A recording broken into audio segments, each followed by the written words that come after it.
how chilling was it the first time that you saw somebody lose their life? Wow.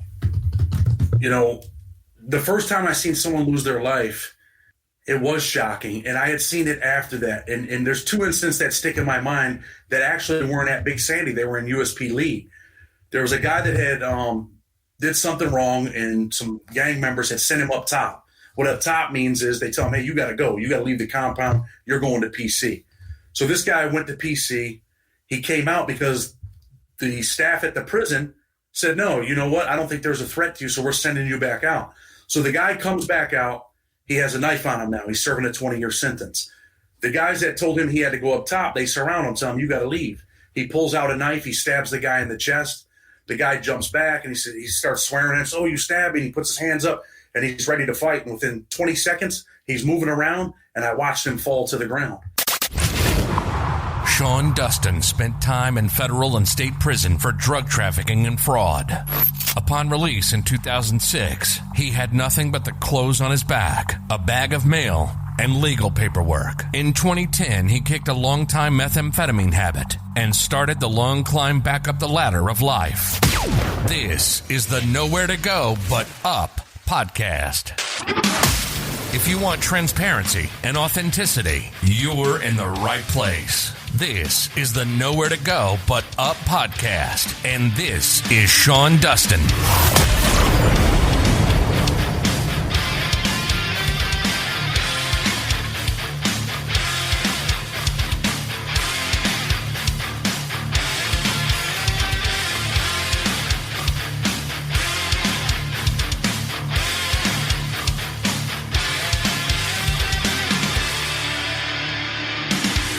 What's up? This is the Nowhere to Go But Up podcast, and I am your host, Sean Dustin. If this is your first time listening, welcome. If you're returning, welcome back. It's good to have you with us here. Today, I've got a great guest lined up for you. But first, if you're watching from YouTube, do me a favor, hit that subscribe button in the corner and thumbs this video up. If you're watching on Facebook, man, do me a great big favor and share this video, because if you don't, Facebook won't promote it. So it's going to depend on you, the watcher, the listener, you guys out there who are supporting me. Share this video so everybody can see it. It's going to be a good one. If you're on the podcast platforms, do me a favor as well. Subscribe. If you subscribe to me while you're listening to this show, that will make me more visible on the podcast platforms. Absolutely, it will.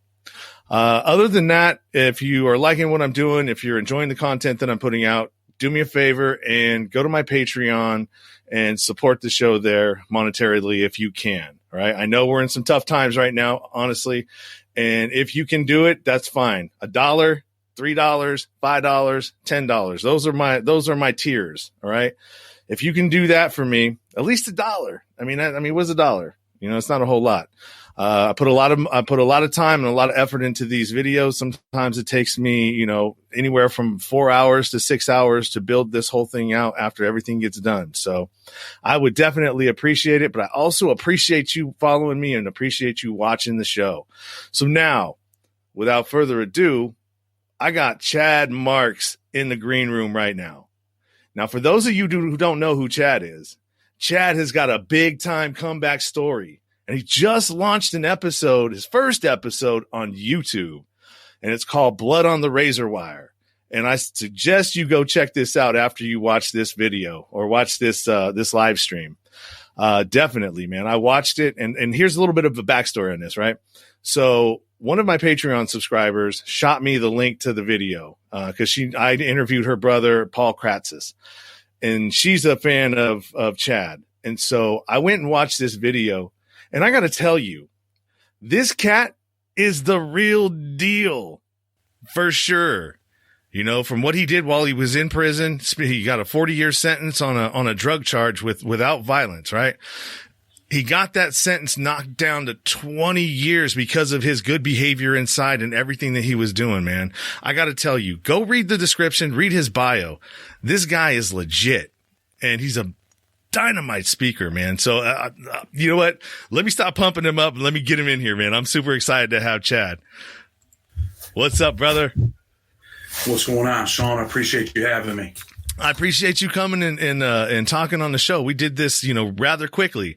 I watched your episode yesterday and I was so like moved. And when that happens to me, man, and I'm a fan and I become a fan, I become a super fan. And that means I'm going to promote you. I'm going to do everything I can to elevate what you're doing and be an amplification and an amplifier of boosting your signal. So I definitely you got a great story and I can't wait to hear it. Well, again, I appreciate you having me. As far as my story, my name's Chad Marks. At the age of 24, I was sentenced in federal court to a 40-year mandatory minimum. I went to prison. I could have went down the wrong road. And I always say there's two roads, right? One for good, one for bad. And in the beginning of my journey, I wasn't always a nice guy, but I ended up turning my life around. I earned a college degree. I taught classes in prison, Leaders Breed Leaders. I facilitated alternative violence project seminars. I had a fast-track GED program. But I spent most of my time in the law library learning the law because I knew that the only way I would ever get out of prison was if I fought for myself. I was able to learn the law and help a bunch of other people get out of prison. And I enjoyed every bit of that. But the problem was I was still sitting in prison. In 2018, the First Step Act was passed.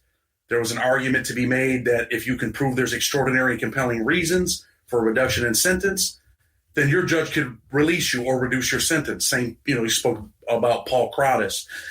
Same thing happened with Paul as well. So I was able to have my 40-year sentence reduced to 20 years based on a change to the 924C stacking laws, although they weren't retroactive, in conjunction with my rehabilitation. The judge felt that there was extraordinary and compelling reasons, reduced my sentence, and I'm now here and thankful.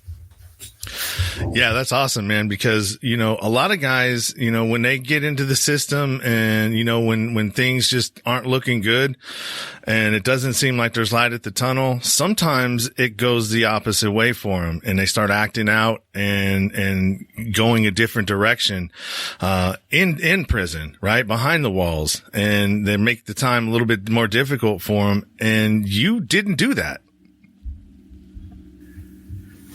Well, in the beginning, I wasn't always a nice guy. I went to the most dangerous federal prison in the United States, at least in my view. I was in USP Big Sandy. It's a maximum security prison. People were being killed there. Stabbings happened on a daily basis. I've seen some really bad stuff. And it was more of a dog-eat-dog world. If you weren't a tough guy, you weren't going to survive. So you had to become something that you didn't want to become in order to survive, and I did that. But I was able to get my points down, work my way down to a medium security prison. When I was able to do that, some of the tension was released. There wasn't, blood everywhere, so to speak. So when I went to Raybrook, that's when I started to change my life in 2010. I started the program, started to educate myself, started learning the law. Actually, I was learning the law before then, but I really put it in high gear in Raybrook and just said, look, I don't want to live this life. I don't want to be behind bars for the rest of my life, walking around with a pocket full of stamps and a knife in my waist, and just didn't want to do that. So I took the negative energy and turned it into a positive. And I learned that, we have to become the change that we seek to see in others. And I wanted to change, and I wanted to see that change for other people. And that's when I started to educate myself, and I took that other path. Ended up earning a college degree. And, all those things ended up, working out years later. I couldn't foresee that the First Step Act would be passed in 2018. I just knew that I wanted to change my life and I wanted to be a better person. So things ended up working out years later in 2018 for me, and I was released from prison. Yeah, that's where I ended up, was in a medium. I luckily I didn't have to go to the big boy's house, and I'm going to be honest. I was afraid. I was scared when I got to prison. I went to state prison first, and I went to a high security there. And then when I went to, I was in FCI Sheridan, and I was lucky. And I didn't have a whole lot of time to do. But still, losing your freedom is losing your freedom. So when you got to, USP, what do they call it? Big Sandy in Inez, Kentucky. Okay. When you got there, what was that like for you, man? When you first walked through the doors, knowing you got 40 years, and you're in a maximum security, what was that like, man? Were you scared? Were you like, walk me through that. Let me tell you this. There's a lot of tough guys in this world, right? And I always thought I was a tough guy. But when you get there, you're around real tough guys. my first day there was a group of guys, and there's cars in prison, what people call cars. Like if you're from New York, you're going to be in the New York car. If you're a gang member, then you're going to be in whatever gang that you're in. So when I get there, the black New York car, one of their guys slapped the CO. I wasn't there 2 hours, and he slapped the CO in the day room. And the CO grabbed his face and said, what was that for? And this group of 30 guys surrounded the officer, right, the guard. It was at that point that I said, yeah, everything that I heard about this prison is true. So walking in there, I was a little intimidated. I was a little bit scared. But there was also a part, Sean, where I didn't really care if I lived or died at that point. I was sentenced to 40 years at the age of 24 for a nonviolent drug crime, and I was being thrown into a prison with killers. So there was a point where I was like, if they kill me, then I don't have to do the 40 years. And, it's sad to say something like that, but it was true. I mean, there was a part of me that was fearful, but there was another part of me that just didn't care. And that's what the problem is in a maximum security prison with guys that got 30, 40 years life. You've already taken everything from them. There's nothing left to lose. So there's nothing left to fear, right? Mm-hmm, mm-hmm. So that's why it's so dangerous. Guys have no problem stabbing guys, killing people, because they're never going home anyway. There's nothing you can do to hurt them. You've already done it. Yeah. Yeah. Now, when I was watching your first episode, right? Blood on the Razor Wire. Excellent show, man. The amount of control and the way that you speak, it took me a while to be able to speak the way that I do. And it took going to Toastmasters, and it took being really conscious of all that. And it seems like it's just so effortless for you. And in that, you really got raw, real, and authentic in the stories that both you and Dog told, right? Because that was your guest, right? Big Dog. And, those stories were really impactful and almost to the point where I was like, whoa, because when some of the things that you were describing, most people will never experience in their life. And somewhere close to American Me is probably the closest that you might see that sort of reality, of what happens there. Cause I haven't seen any, prison movies since that one that, would make me even think closely to that's what it was. But how chilling was it the first time that you saw somebody lose their life? Wow. The first time I seen someone lose their life, it was shocking. And I had seen it after that. And there's two incidents that stick in my mind that actually weren't at Big Sandy. They were in USP Lee. There was a guy that had did something wrong, and some gang members had sent him up top. What up top means is they tell him, hey, you got to go. You got to leave the compound. You're going to PC. So this guy went to PC. He came out because the staff at the prison said, no, you know what? I don't think there's a threat to you, so we're sending you back out. So the guy comes back out. He has a knife on him now. He's serving a 20-year sentence. The guys that told him he had to go up top, they surround him, tell him, you got to leave. He pulls out a knife. He stabs the guy in the chest. The guy jumps back, and he starts swearing at him. Oh, you stabbed me. And he puts his hands up, and he's ready to fight. And within 20 seconds, he's moving around, and I watched him fall to the ground. And this guy only had about 8 months left in prison. But he was the tough guy that wanted to send the other guy up top, and he died right there on the sidewalk. Another shocking time, both myself and Dog Pound, we were at USP Lee, and there was a disagreement over a card game. And one of the guys was drinking. He was from Virginia. And he pulled his shirt up, and he said, yeah, I'll put that knife in you. So when he pulls his shirt up, he doesn't have a knife. But the other guy had a knife. That guy jumps up, starts stabbing him. And I seen the blood was black. And I said, wow, that dude's going to die. And he told the guy, he said, don't kill me, man. Don't kill me. And he actually told me, he said, it's too late for that. And he killed the dude right there about 3 cells away from my cell. And I watched that dude die. And that always affected me. And, sometimes it affects me now. I think about it once in a while. The guy was eventually, that guy went to prison, I want to say, with 7 years. He ended up selling someone heroin. They overdosed in prison in a medium. They gave him another 20 years, sent him to the penitentiary. And he was serving a 27-year sentence now, 7 for the first charge, 20 for the second. And now he ended up with a life sentence. He was convicted at trial of killing that dude. And, I'm going to tell you the truth. In the prison sense, that guy was an all right guy. He was real respectful in the unit. And then I watched him kill that dude. And it stuck with me, man, all my life. It stuck with me all my life. Yeah, I couldn't imagine that, man.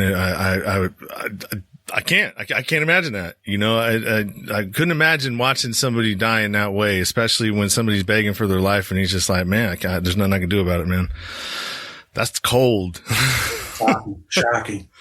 So yeah. All right. Well, that's enough of that. We don't need, so let's get on to some of the other things that you're doing and you're trying to do. So you're, down there, you've got some, the whole reason why you're doing Blood on the Razor Wire, and you got a book and you're doing the show, but it's to kind of implement a different way of doing, Scared Straight, right? Well, I'm not a fan of Scared Straight, and I'm going to tell you why. I went to Scared Straight, right? And I just thought, like, this is a joke, man. I thought it was cool at the age of 15. Scared Straight didn't scare me. I'm from New York. I went to Attica, infamous Attica prison riots in the 70s. And I just thought it was kind of cool. So I think that's the wrong approach with kids. I think being real gives the kids some real insight. It's the small things, going to bed hungry at night, not having your family there to say, or even your mom say, Mom, I love you. Have a good night. Or being there for your mother when she needs you. You know, it's those small things that matter. And our mission with Blood on the Razor Wire is to gain the interest, right, through our prison stories, but make it a teachable moment. And what I mean by that is to educate them on the realities, that this isn't cool, that you can be so much more than your situation. So, you know, our thing is to save kids from life imprisonment and premature death, because there's kids dying on the streets. Kids are killing kids. And there's also kids dying in federal courtrooms and state courtrooms. And what I mean by that, Sean, is this. You take a 16-year-old kid, he kills somebody, and he ends up with 50 years to life. So when he's 66 years old in the state of New York, he can see the parole board. His life's gone. Life as he knew it is forever gone. And I want to save kids from that. I don't want to see kids beefing on, a text over a girl or on Facebook, well, meet me over here. And then they show up and guess what? The guy shoots the guy. 2 families are destroyed. This guy's going to prison for the rest of his life. 2 mothers lose their sons. So if I can help change that, I want to be a part of that. Like I said, and you got these kids that some of these kids are good kids. A lot of these kids are good kids. And I'm a firm believer that when 2 elephants fight, the ground suffers. So if I can change that, I want to be a part of that. That was a good one, man. I like that one. I like what you put down right there, man. And that's super respectful, man. I'm in the same boat. I'm doing my thing as well, for 18 to 24-year-old transitional age youth, coming back from incarceration into my community. So I definitely commend you for that. And we are both on the same page. And at some point, if you need help with, starting a nonprofit organization for yourself, I have the person to do that did mine pro bono. So that'll save you plenty of money right there. And I'm sure she'll be more than willing to help you out with that. So. I appreciate you. Yep. The main point is I think that, in our society right now, the only people that are going to help the formerly incarcerated or the people that are in prison are prisoners or people that have been there themselves. Right?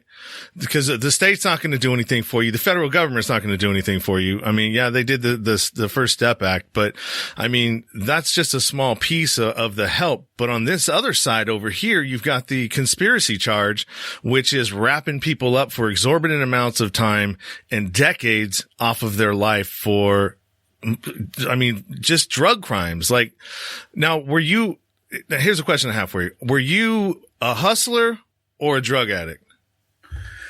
Well, Sean, I never used drugs ever in my life. Okay. Never even smoked weed. I don't even drink coffee. Don't smoke, don't do drugs, anything like that. I was a drug dealer. Okay. Not proud to say that. I made some irrational, irresponsible choices that I deeply regret. And I can tell you that I was a product of my environment and all of that. But at the end of the day, I made those decisions. And, there was consequences that come with them. But yeah, I was a hustler. Okay. Yep. Either way, you got sucked into a conspiracy charge, which, if that was probably, you're dealing, it's drugs, people that are doing them and people that are selling them. I don't believe that there's any reason why anybody should do more than 5 years on a drug charge.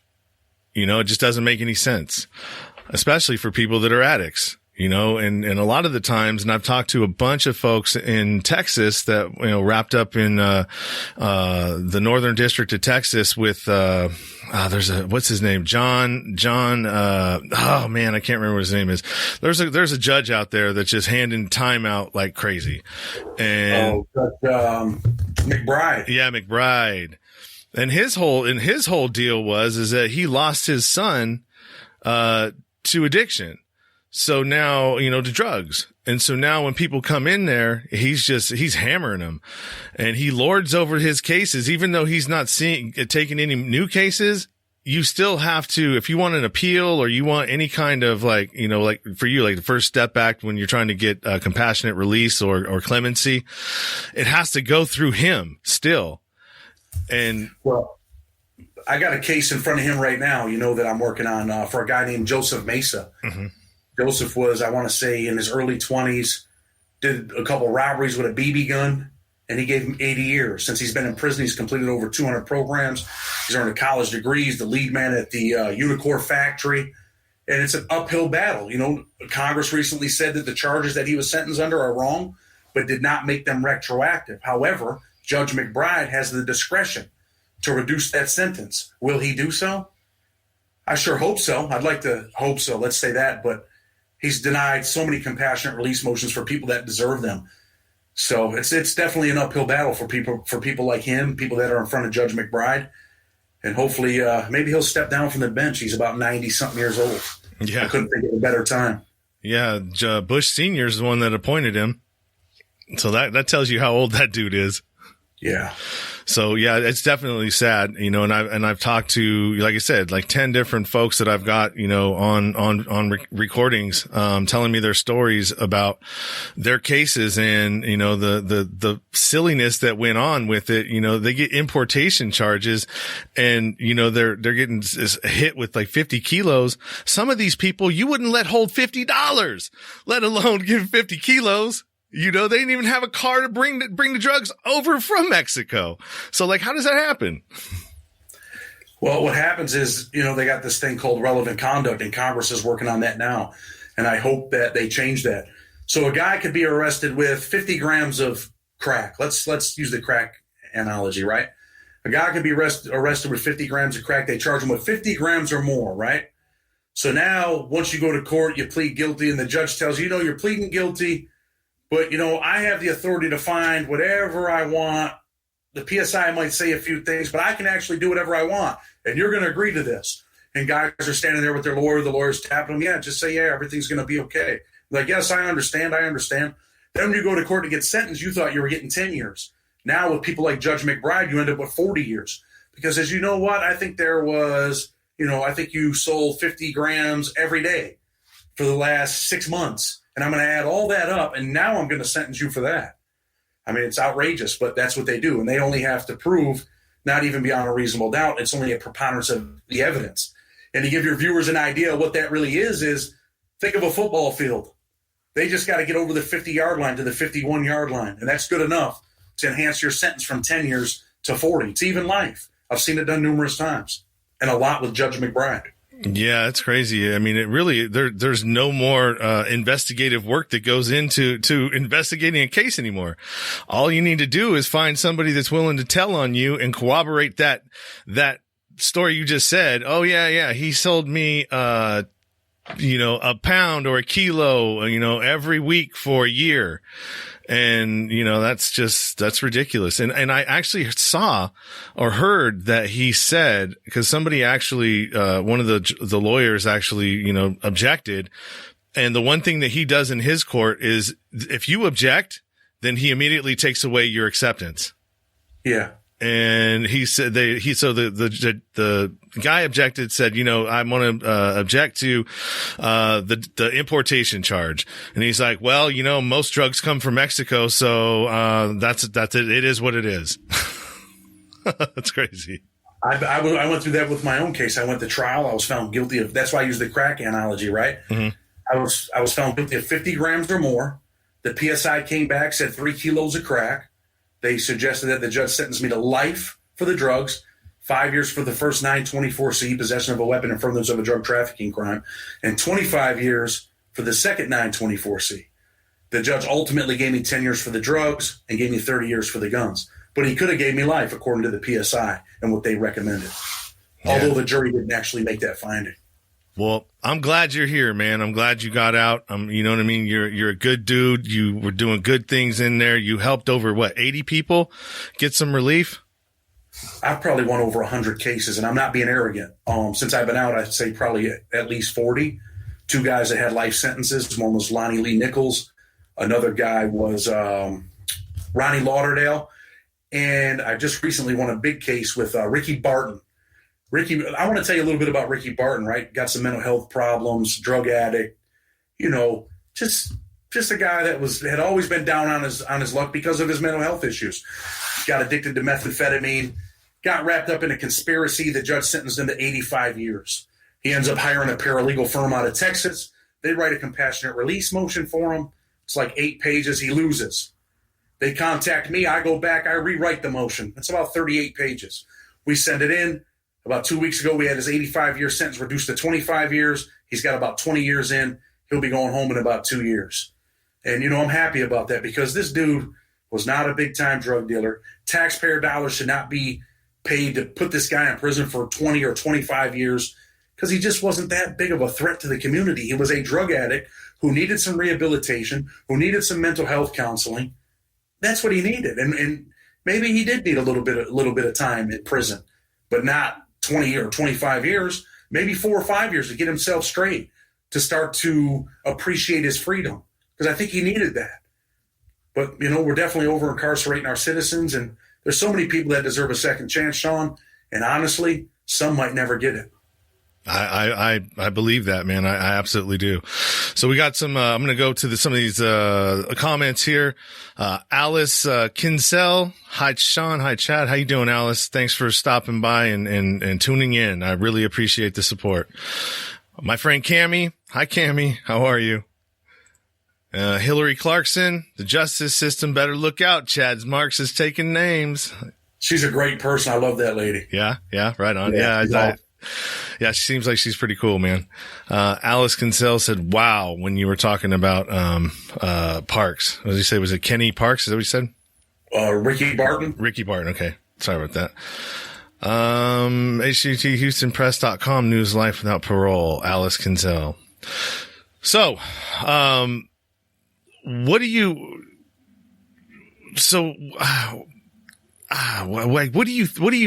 think now? Like what's in store for you now? You're a paralegal, right? You work for a firm and you're still working on these compassionate releases. You're just starting now to bump into the content creation game. What's it looking for you, man? What do you got coming with the show? Okay. I have some pretty good relationships with people in the criminal justice system, right? So, like, I have some guys that were, former federal prisoners, got out, went to law school, became lawyers. I'd like to bring them in. I have a kid that I really want to get on the show within the next episode or two.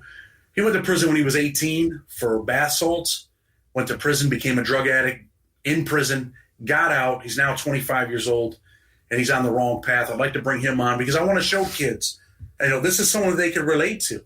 He was 18 years old when he went to federal prison, started using opiates in prison, got out, was doing okay, but now he's back on opiates. And, I'm going to help him.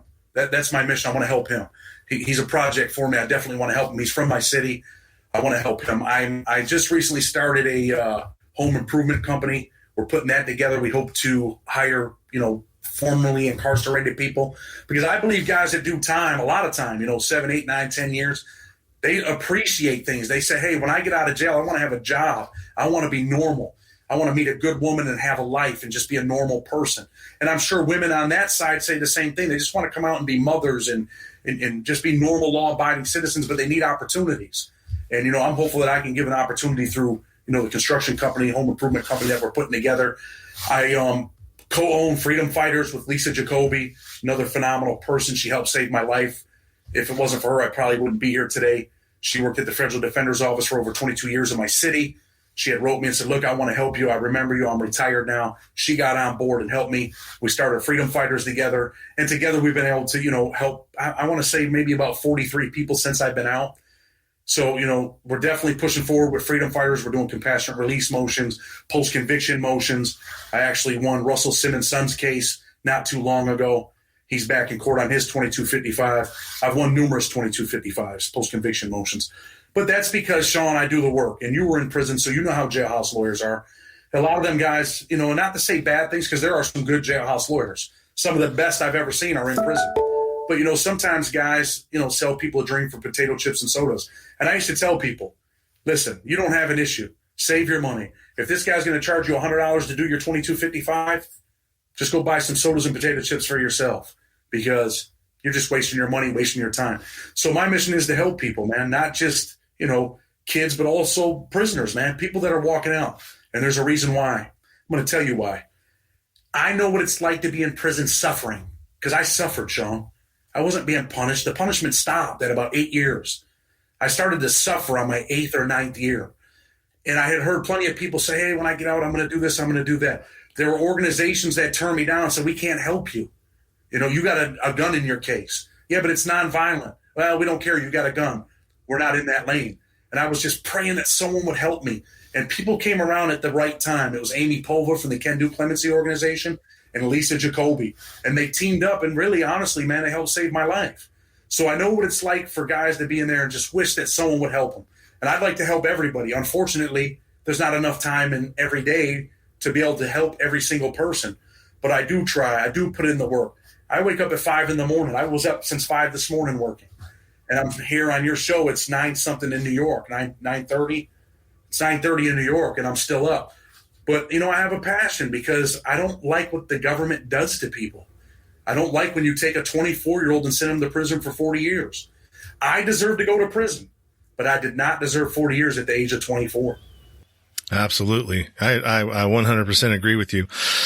I want to switch back. Well, no, let's stay on this lane right here. And then I'll jump back over to where we were.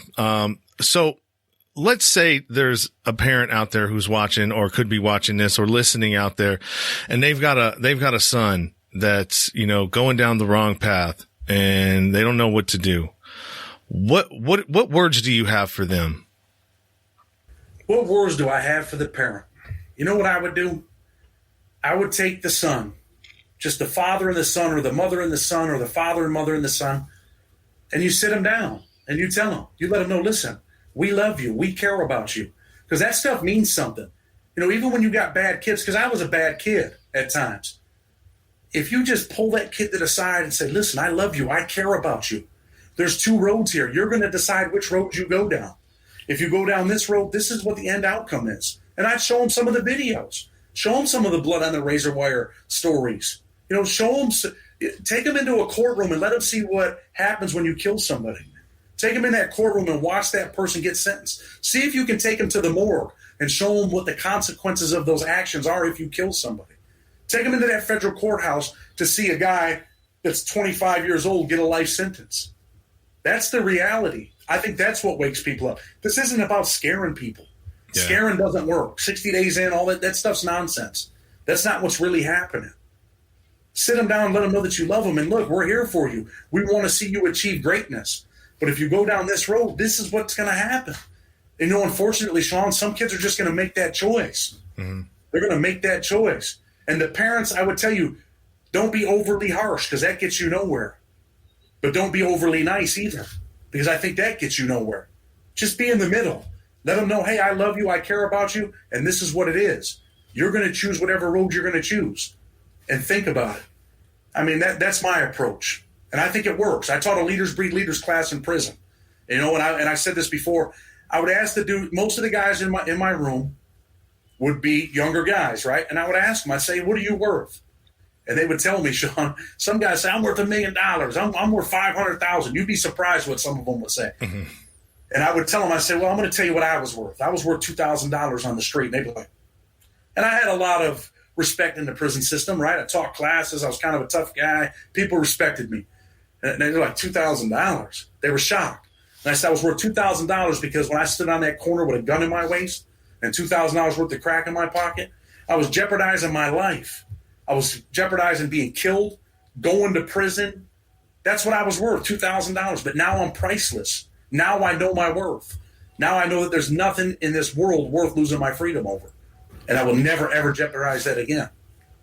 Yeah, I think that's the difference when you got some people that are doing hard time doing, long bids. When they get out, the likeliness of them going back is a lot less than somebody that's, gone for 1 to 5 years. Would you say that that's an accurate statement? Say that again? So guys that are sentenced to long bids, right? Over 10, 15, 20, 30 years, when they do those long bids, when they get out, a lot of the times, they don't violate, right? Cause they spend so much time there. They don't want to go back versus a guy that gets sentenced to 1 to 5 years. Sometimes it doesn't work for them. Well, a lot of times when I made it to an FCI, to a medium, and then finally to a low my last 9 months, I've seen people get out and come back. Yeah, I think the more time that you do, you learn to appreciate your freedom. And I think that we should have a system because I'm sure we both agree, there have to be consequences, for your actions. Mm-hmm. When you make a bad choice, there has to be that, or else we live in a lawless nation. But I think we should be taking the guys that got the 20 to 30-year sentences and saying, hey, listen, we got a place for you.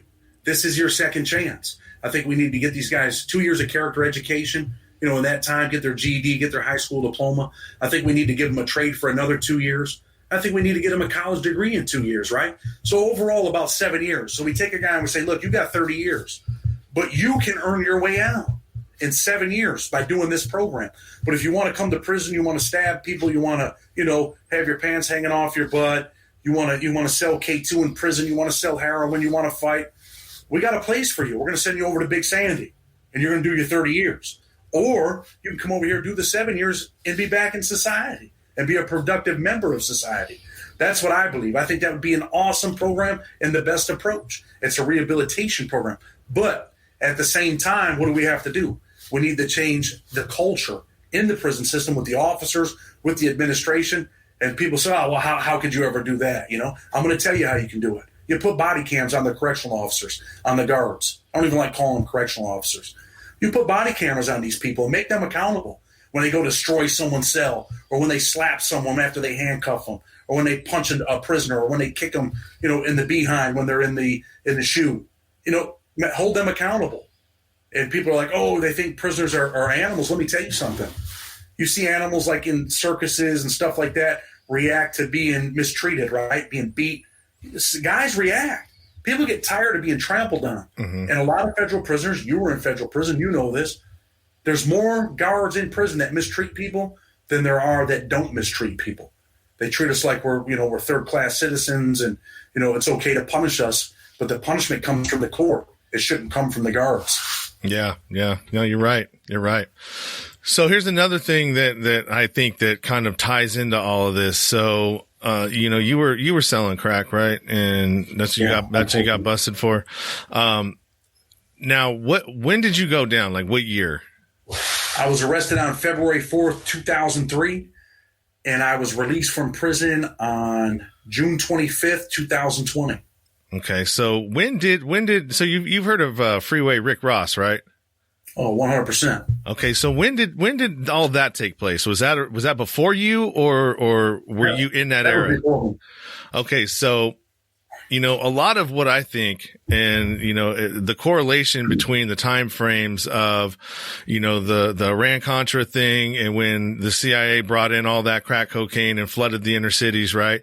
Then you have and I may be wrong, and you may know a little bit more about this than I do, but so they flooded the inner cities, right? They changed they privatized the prison systems now. So now you can, prisons are for profit.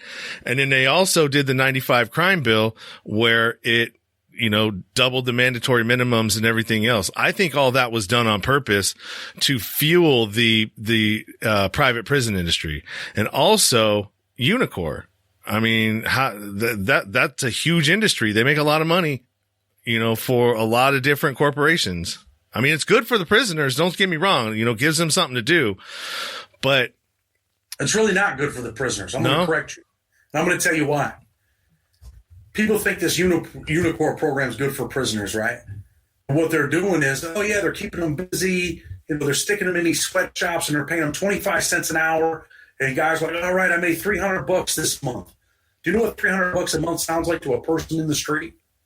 Do you know how far $300 goes in prison? Yeah, you can buy a bunch of commissary, but by the third week, guess what?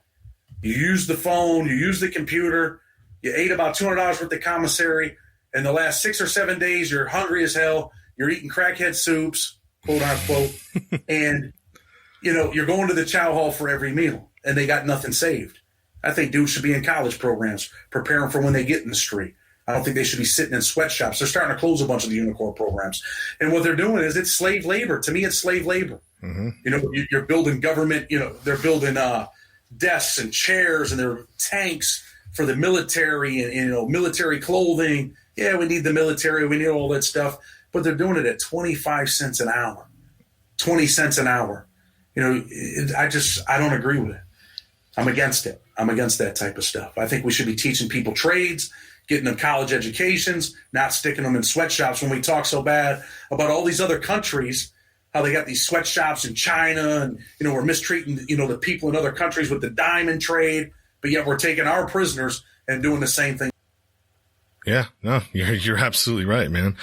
And so, I mean, how does that change though? I mean, how do we change that? Because it seems like this same model is it's interwoven within all the fabrics of all the major corporations and industries in our country. From, you've got what is it? The big pharma, medical, insurance, financial, like, all of these huge things, and almost like any time that you need a third party to explain something to you because it's so difficult and so, hard to understand, there's definitely, corruption and tomfoolery, I guess you would say, that's going on in there, right? Yeah, 100%. I mean, I had a job in there, right? My job was to clean the bathroom. I lived in the cell right next to the bathroom my last 9 months. I got that job. I told them, I don't want you to pay me. I just want to be able to be in this 4-man cell with just me and my cellie. It's too small for 4 people. Don't pay me. But I cleaned the bathroom because I used it every day because it was a community bathroom. I wanted it clean, and I took pride in it. And people were like, man, I've never seen this bathroom this clean. So they wanted to pay me, I think, $12 a month to clean the bathroom. Who the hell is going to clean a bathroom for $12 a month and make it look nice or take care of it so that it's really actually usable? Nobody, unless you take pride and say, look, I use this bathroom, so I'm going to keep it clean. I just think, everything in that system is a trickery. They trick people. They have to. But you know why they have to trick people, Sean? Why? Because there's more of us than them. If they don't have mind control over us, and I'm not, inciting any riots or telling anyone to do anything wrong, but I mean, we would take over the prison, right? Together we'll conquer as one will fail. But as long as they can keep us against each other, arguing and fighting, then we can never help each other. We can never come together. And that's their mission because they have to control the prison system. Well, that's not only their mission in prison, that's their mission out on the streets too. If you really step and take a look at it, from all the division tactics, that take place, in our society today. I mean, it really is, a rich man's trick. And I'm interviewing a guy from, who did this, documentary. His name's Francis Richard Connolly. And his documentary was, from JFK to 9/11, everything's a rich man's trick. And he goes through, it's a 3.5 hour documentary. I suggest all of you go out and take a look at this documentary because it really paints the picture of how we got to where we are today and how everything is, our reality is literally inverted. Right? What we think really isn't. And when you really get to understand that and you see that in prison, I really believe that there's a reason they take our gun rights away when we get out because we've been behind the wall and we see what's going on. If anybody has a reason to take up arms, it's the people that have been incarcerated in certain circumstances, right? Yeah, I agree with that. I mean, listen, our forefathers gave us those rights, right? They didn't say, hey, if you commit a felony or you commit a crime, we're going to take these rights from you. But the government has worked themselves into the position where they do that now, where you don't have your gun rights. They also said no taxation without representation. Now felons are able to vote in certain states, stuff like that. But for so long, people were paying taxes, yet you couldn't vote for your representative. Why? because you had a felony. And, you know, the thing about the 1994 crime bill and controlling people and all that stuff, what is that book by Michael Alexander, The New Jim Crow? Yeah. I suggest that people read that book because it's true. It's true. I mean, this system is designed to keep people down, to keep people from educating themselves, from getting out of prison, you know, and doing the right thing, because it was a machine. It kept things going. But the public is starting to realize. The public is starting to realize that these things are wrong, that people are being over-incarcerated. Their tax dollars are being wasted on over-incarcerating people. I believe there's, you know, and I'm not saying, not on anything political, I'm not saying I'm a big fan of Joe Biden, because really I'm not. But I do believe that there are big things coming with the criminal justice system with Joe Biden, in the form of clemency, in the form of sentencing changes, because he knows, he owes. And you know, not to offend anybody, but the black community came out and voted for him in droves, and they should have, right? And he knows that he owes now. And I believe that he's going to pay. I believe that he's going to pay. He's going to change some of the wrongs that he's done because he has to. Well, I hope you're right. I'm not as optimistic as you are. Well, I happen to know a few things. Let's just say that. So it's, I hope so, man. It's, you know, it's ridiculous and it needs to change. And there's a lot of things that need to change. And I really want to get in on that Million Man March you're talking about, going to Washington. Tell me a little bit about that. Well, really, I want it to be a Million Advocate March, right? And I want to work with Janet Lee and Amber Lee Taylor, Thomas Freeme. Really, what we want to do is we want to pull people together. We want to go down there. We want to hold Joe Biden accountable. We want him to hear our voices. Like I said, we must become the change that we seek to see. I wanted to put that together. I've been trying to put it together, but you know what's holding it up is the COVID-19. How many people are not going to come? You know, what's going to happen if we get 1 million people down there? It's probably not going to happen until things, you know, work out with the whole COVID-19 stuff, because we don't want to be down there infecting people and, you know, having anybody die on our watch, so to speak. So I would love to do it in April. That was what our original plan was, but I think it's going to be pushed back a little bit. But we're definitely focusing on it. It's something that I want to do. And I think it's something that's important. And I think that people should come out. People should come out and support that movement, not just regular folks, but let's get some people down there. I know you remember the Women's March right after Trump was elected.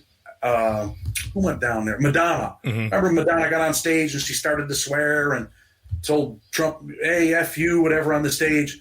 I mean, we need some important faces down there. Let them voices be heard, because everybody's affected by the criminal justice system. And like you spoke about earlier, the First Step Act, Congress, President Trump, everybody said these laws were wrong and that they shouldn't apply to people coming in, but they didn't apply to the people like myself that were suffering under those laws, right? They changed the 924C, they changed the 851. They said, this is wrong. These are grotesque sentences, but what we're not going to do is make them retroactive for the people already in prison. That has to change immediately. People should be standing up for that. I mean, we see people out here marching, protesting when, you know, unarmed people are shot and killed, unarmed black men are shot and killed. Well, there's unarmed black men being killed every day in federal courtrooms. You know, like I've said before, that people should be out protesting about this. People should let their voice be heard, because that stuff's wrong. If it's wrong for people getting arrested now, then it's wrong for the people that are sitting in there, like the Joseph Mesas and the Ian Owenses, the Navarro Brooks. Navarro Brooks got 150 years. Ian Owens has got 300 years. These guys are suffering under these laws. They didn't kill anybody. They deserve to be out of prison, but yet they're still sitting in there. Yeah, you're right. What do you think about the fact that you can buy marijuana in damn near, how many states is it now? I mean, I can go into a dispensary right now and purchase marijuana over the counter. But you still have how many people? I know you probably know some people too that are in there for, you know, years still, right? Well, to speak on that, my best friend was Jimmy Romans. He was in federal prison, had life for marijuana. He ended up getting his sentence reduced to 30 years. I wrote his clemency petition while we were in prison. We sent it to Lisa Jacoby. She typed it up, put everything together, and Jimmy Romans was released, one of the 72 or 73 people that got clemency, not pardons, but one of the 73 that got clemency, and he walked out of prison. I've met numerous people in federal prison that had astronomical sentences. Joe Walcott, old man, had Parkinson's disease. He had a bunch of problems. 23 years for marijuana. His son was a wide receiver for the Tennessee Titans. I wrote his case in prison. We sent it off to Brandon Sample. Brandon Sample touched it up, went to court, he won, he's now free. So yeah, I've seen some absolutely ridiculous, sentences for marijuana. And yes, there are still people sitting in there with life sentences for weed. Yeah, and to add insult to injury on that one, that you can't even get back into the industry that you were in once you get out, because they've made it so difficult, and the path to entry for getting into the marijuana industry almost impossible for a felon. You know why? Why? Because there's big money involved, and they don't want you to make it. Yeah, they want all them upper class people to make all the money. It's their business now. Yeah. So I think it would be fair to say that, with all of the people, in like the last year, and, talking about, racism and all of these other things, like I haven't seen overt racism in years. Seriously, years. Well, I haven't heard somebody call a black person the N-word since I was probably in junior high. And that was a long time ago, right? That just comes in straight overtly, oh yeah, that dude's a racist. Now, maybe in the South, it might be a little bit different, but, up in California, that's almost gone. But what I do think is that we live in a hierarchy, man. We are in a class system, and they use racism to cloak that. So people start thinking that, oh, well, yeah, it's a racist. And it's like, no, man, this is a class system. And, they're slowly but surely squeezing the middle class into the lower class, into that lower thing. So, I mean, it is happening. I do see it. I watch a lot of stuff. I follow a lot of things, and, it's really, it's frustrating. Definitely frustrating. So I got some more stuff here. There's a lot of comments. I'm going to pick up right from Jordan Barnes. Jordan has a book too. He One Hit Away. He was a heroin addict, that got clean with the Long Treatment Center, and he's been on the show as well. Jordan, how you doing, man? Thank you for stopping by. I'm glad you're tuning in. Alice Kinzel left another long one. Said, my brother was convicted by a Jim Crow jury. It was 9-3, and he had been signed by the jury, but the prosecutor told the judge that he needed to explain to the jury what they needed to do to get a conviction, so the jury was pre-polled in the courtroom, and it came back 10-2. Guilty as charged. Sentenced to life without parole for a crime he did not commit. Wow. That sucks, man. And I'm sorry that happened to you. And hopefully, we can start making some more changes there. There's a lot of people that are sitting in there that are wrongfully convicted, I believe. Another one says, sorry, I meant the American Rescue Act, has $30 million in harm reduction services. And $4 billion to mental health and substance use disorder programs. So yeah, like I said, hopefully he keeps with his promise, and he, rectifies, what he helped put into action in 94. I'm pretty sure that's coming, Yeah. I communicate with some people. I know they're working on some stuff down there at the White House, and yeah. Congress is putting some things together, and we're going to see it. Yep. Amy Pova, you mentioned her. She was on my show, too, at some point, probably earlier, probably about a year ago. So, well, that's my girl, man. I love her. Yeah. She's great. She's not great. My girlfriend, but like she's. Yeah. I do what you're saying. I love her, man. She did a lot for me. When no one else would, it was Amy Pova that stood up for me. Yeah, I see her all over, man. She's definitely doing. She's putting her money where her mouth is. That's for sure. So tell me about your book before we get out of here, because we're at 53 minutes right now. Okay. The book is Blood on the Razor Wire. Your people can go on Amazon.com and get the book. I suggest they read the first 3 chapters on there for free. I promise you will not be disappointed, and you will want to read more. I wrote that book because I had read so many books in prison, and these guys were in like minimum securities, low security prisons. They were never in the prisons that I was in, never experienced the things that I experienced, like what me and Dog talked about on my Blood on the Razor Wire TV show. They never experienced those things. And I wanted the public to see what's really going on, because there's so many misconceptions about federal prison. The book is violent. It's emotional. I speak about, my ex-wife in the book and, how it hurt me. I talk about, when I was sentenced and I look back and see my mom starting to cry and I wondered, hey, will I ever see her again? It's an emotional book, and it takes you through my life, not just through prison, but through my life and what took me to federal prison. And it takes you on a ride through federal prison. Like I said, it is violent because that's what's really happening.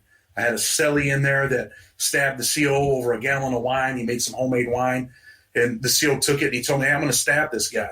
And I was just like, yeah, right, sure you are. And he's like, no, I'm going to stab him. And sure enough, he stabbed the guard. So, like I said, I've seen some really bad things in there. But I've also seen some really good people in there, too. And I've seen some really good people get out of prison and do great things. And I see some really good people in there that never, ever will walk out of prison. And they deserve to come out. So, check out the book, Blood on the Razor Wire. You will not be disappointed. And my YouTube channel, definitely, go on there, hit that subscribe button. We got a lot of good content coming. It's not just interviews, but we're going to do some lives where I actually answer questions about the law, the criminal justice system, anything legal, compassionate release motions, problems with your kids, what I would suggest, things like that. It's a program to help people. So, hit that subscribe button. I promise not to disappoint you and to always keep you interested. Yeah, and I can attest to that, man. I can't wait for more. I'm a fan. I'm a fanboy. I appreciate you. I'm a fan of yours. Well, thank you, man. I appreciate that too. And I'm so happy that we were able to connect, even because like I said, we were on the peripheral of each other, and I would see you like in the corner of my eye and on posts and doing things. And I, like I said, I didn't know that you were on this lane. So I'm very happy that I was able to, connect with you, and hopefully you and I can help elevate each other to another level of where we're trying to go. Definitely. And I know you've seen the posts. I don't want people to think that my posts were arrogant. I was angry at some of these so-called prison advocates. So every time I won a case, I would post things and tell them, look, I get mine the hard way. I get mine the long way, not from going to the White House and begging people. I get it in the courtrooms from sitting in this room right here 13, 14 hours a day, digging in the books, digging in the computer, and going in there and winning cases so I can help change lives and reunite fathers with sons and mothers with daughters, man. And that's important to me. At the end of the day, I'm happy about it, man. That's what I like doing. When you've seen Alice Johnson run across that street, when Donald Trump released her on clemency, don't ever forget that, because that's what it really is. That's what it really feels like. And I want other people to feel the same thing that she felt. Awesome, man. That's great. I love everything that you're saying. And I also have, do you have any federal attorneys that will talk to you? Because I have one that I had that was talking about the conspiracy charge out of DC, and he's a criminal defense federal attorney. Oh yeah, I got some really good friends. I'm really good friends with Brandon Sample, former federal prisoner, went home, became a lawyer. In my view, he is the best post-conviction attorney in the country. That's my view. I also have a pretty good relationship with Sean Hopwood, former federal prisoner. Left prison, became a lawyer, law professor at Georgetown. Really good guy, phenomenal guy, does a lot of great work. Trailblazer on the compassionate release. Just a really good guy. Harlan Protis out of New York, phenomenal attorney. Hopefully I can bring some of these guys on the show. I was actually represented in my case by John Gleason. He's a former federal prosecutor. He is the guy that prosecuted John Gotti, became a federal lawyer federal judge in New York for over 20 years. Stepped down from the bench because he was tired of, having to give people these mandatory minimums. And he is, in my view, the number one guy why 924C was changed in the First Step Act. He started this with the Holloway case many, many years ago in 2011. And I'm forever grateful to him and, the people down there in New York, Marisa Taney and the rest of Elizabeth Costello. Phenomenal people. Awesome, man. Well, great. Dude, I'm so happy that we were able to do this again. Any burning desires before we cut out of here? Burning desires, man. There's a lot of people that are stuck in prison. Like I said, Joseph Mesa, Ian Owens, Christopher Hunter, dear friend of mine, 35 years, Bradley Bart, sentenced to 20 years under an 851, one of the laws that they changed, but yet he can't get out. There's just so many people that deserve a second chance. And for the people that are tuning in, like the lady that has a brother in prison, don't ever stop fighting. Justice is always possible if you never give up. And that was my motto in prison. It was my long walk to freedom. like Nelson Mandela, right? It was my long walk to freedom. It took me 17 years, 5 months, and 21 days. But I walked out of prison only because I never gave up. That's great, man. I love that. I love what you just said. So everybody, go follow Chad Marks on all of his social media that I have, and everything is in the description. All the direct links to his book, to his YouTube channel, to Blood on the Razor Wire, the episode that brought me into wanting to, track him down and like say, hey man, I see you, man. I see you. I see what you're doing, and I really appreciate it. So follow him, go subscribe. Do all of that stuff, man. You will not be disappointed. He's definitely a guy that is walking the walk, talking the talk, and a stand-up dude, man. Thank you for all that you're doing, and I appreciate you. I appreciate you. All right, so I'm going to pull you out of here. Hold on 1 second, and we're going to take us out of here. All right, thanks, Chad. Wow. That was a great story and a great interview, man. I can't say enough about how cool I think this dude is, man.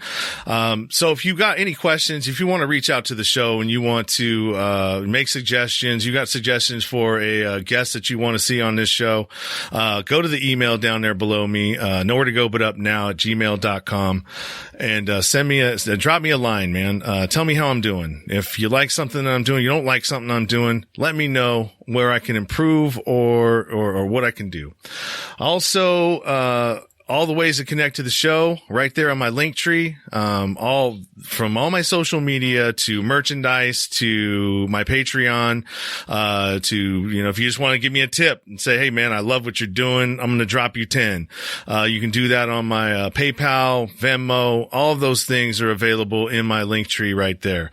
But the best way, I think, where you're going to get the best value for your money and trying to support this show is over on Patreon in the subscription model.